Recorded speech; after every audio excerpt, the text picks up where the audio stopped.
Information about timber market in Sri Lanka.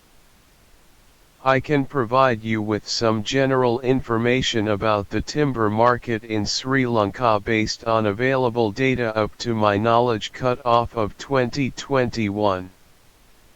Sri Lanka has a rich forest resource base and a long history of utilizing timber for various purposes. However, unsustainable logging practices, encroachment of forest land, and other factors have led to a decline in the country's forest cover over the years. According to the Food and Agriculture Organization, FAO, Sri Lanka's forest cover stood at around 29% of the total land area in 2020, down from around 49% in the 1950s. The timber industry in Sri Lanka is relatively small compared to other countries in the region, and most of the timber used in the country is imported.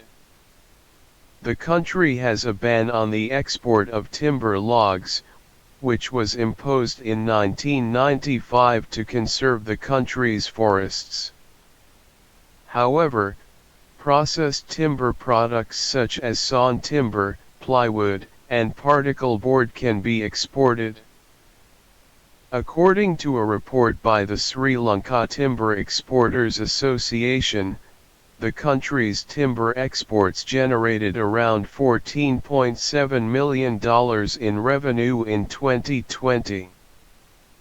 The report also notes that the COVID-19 pandemic had a significant impact on the industry, leading to a decline in both production and exports. In recent years, the Sri Lankan government has taken several steps to promote sustainable forest management and increase domestic timber production.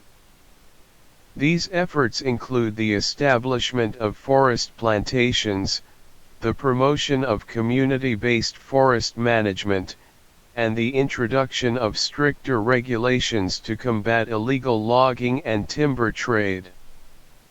Overall, the timber market in Sri Lanka remains relatively small and faces several challenges, including the need for sustainable forest management practices and the impact of the COVID-19 pandemic on production and exports.